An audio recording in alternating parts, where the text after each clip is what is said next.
નમસ્કાર મિત્રો, સ્વાગત છે તમારું અમારી યુટ્યુબ ચેનલ જેડી સરકારી યોજનામાં। મિત્રો, આજના વિડીયોમાં આપણે વાત કરીશું ગુજરાત સરકારનું જે આદિજાતિ વિકાસ વિભાગ દ્વારા ખેડૂતો માટેની એક સરસ મજાની યોજના વિશે વાત કરીશું કે મિત્રો જેમાં ખેડૂતોને ખરીફ પાકના વાવેતર માટે ખાતર અને બિયારણની કીટ છે તે આપવામાં આવે છે। અને મિત્રો આ યોજનાનો લાભ લેવા માટે હાલમાં ઓનલાઈન અરજી ફોર્મ છે તે શરૂ કરી દેવામાં આવેલા છે। તો મિત્રો આ યોજનાનો લાભ છે તે કોને કોને મળવાપાત્ર થશે અને મિત્રો કયા કયા ડોક્યુમેન્ટની જરૂર પડશે જેવી તમામ માહિતી આપણે આ એક જ વિડીયોમાં મેળવી લઈશું। પરંતુ મિત્રો તે પહેલા વિડીયો ગમે તો લાઈક અને શેર કરી દેજો અને મિત્રો અમારી ચેનલમાં નવા હોય તો ચેનલને સબસ્ક્રાઇબ કરી દેજો। તો ચાલો મિત્રો વિડીયોની શરૂઆત કરીએ। તો મિત્રો સૌથી પહેલા આપણે વાત કરી લઈશું કે આ યોજનાનો લાભ છે તે કોને કોને મળશે। તો કે મિત્રો આ યોજનાનો લાભ છે પીવીટીજી આદિજાતિ ખેડૂત એટલે કે મિત્રો આર્થિક રીતે નબળા વર્ગના ખેડૂતો છે, દિવ્યાંગ આદિજાતિ ખેડૂતો છે, ત્યારબાદ મિત્રો વિધવા મહિલાઓ છે અને એટલે કે મિત્રો છૂટાછેડા થયેલા હોય તેવી આદિજાતિ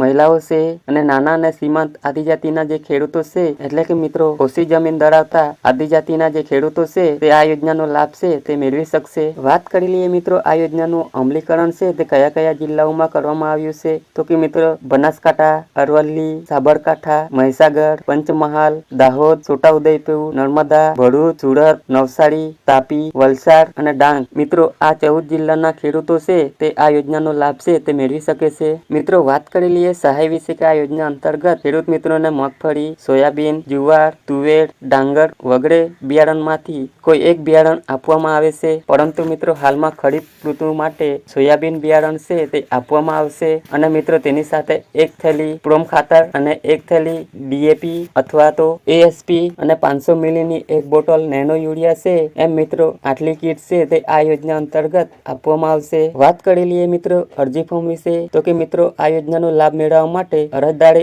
ઓનલાઈન અરજી છે તે કરવાની રહેશે। મિત્રો ઓનલાઈન અરજી છે તે ડીસેગના પોર્ટલ ઉપર એટલે કે disec.sahay.gujarat.gov.in નામની જે વેબસાઇટ છે તે વેબસાઇટ પર જઈ ઉમેદવારોએ ઓનલાઈન અરજી છે તે કરવાની રહેશે। મિત્રો હાલમાં અરજી ફોર્મ છે તે શરૂ કરી દેવામાં આવેલા છે અને મિત્રો 31/3/2024 સુધી મિત્રો તમારે ઓનલાઈન અરજી ફોર્મ છે તે ભરવાના રહેશે। મિત્રો અરજી ફોર્મ ભર્યા પછી જ્યારે તમારી અરજી છે તે મંજૂર થાય ત્યારબાદ તમને બિયારણ કીટ છે તે મળવાપાત્ર થશે। જ્યારે પણ મિત્રો તમે બિયારણ અને ખાતરની કીટ લેવા જાઓ ત્યારે મિત્રો 500 રૂપિયાનો ફાળો છે તે આપવાનો રહેશે। વાત કરી લઈએ મિત્રો અરજી ફોર્મ ભરવા માટે તમારે કયા કયા ડોક્યુમેન્ટની જરૂર પડશે તો કે મિત્રો અરજદારનો રેશન કાર્ડ છે, બીપીએલનો દાખલો છે તે પણ મિત્રો તમારે 0 થી 20 સુધીનો સ્કોર ધરાવતો હોવો જોઈએ। ત્યારબાદ મિત્રો બેંક પાસબુકની પ્રથમ પાનાની નકલ અથવા મિત્રો રદ કરેલો ચેક, જાતિનું પ્રમાણપત્ર છે, મિત્રો 7, 12 અને 8 અંકની નકલ છે અને ઓળખના પુરાવા તરીકે આધાર કાર્ડ છે, લાયસન્સ છે, ચૂંટણી કાર્ડ છે, પાન કાર્ડ છે જેમાંથી કોઈ પણ એક ડોક્યુમેન્ટ તમારે ઓળખના પુરાવા તરીકે આપવાનું રહેશે। ત્યારબાદ મિત્રો અરજદારનો તાજેતરનો પાસપોર્ટ સાઇઝનો ફોટો અને મોબાઈલ નંબર। તો મિત્રો આટલા ડોક્યુમેન્ટ છે તે અરજી કરતી વખતે તમારે આપવાના રહેશે। તો મિત્રો આવી જ રીતે તમે કૃષિ વૈવિધ્યકરણ યોજના અંતર્ગત ખાતર અને બિયારણ કીટ છે તે મેળવી શકો છો। તો મિત્રો આશા રાખું છું વિડીયો પસંદ પડ્યો હશે। જો મિત્રો વિડીયો પસંદ પડ્યો હોય તો લાઈક અને શેર કરી દેજો અને મિત્રો અમારી ચેનલમાં નવા હોય તો ચેનલને સબસ્ક્રાઇબ કરી દેજો।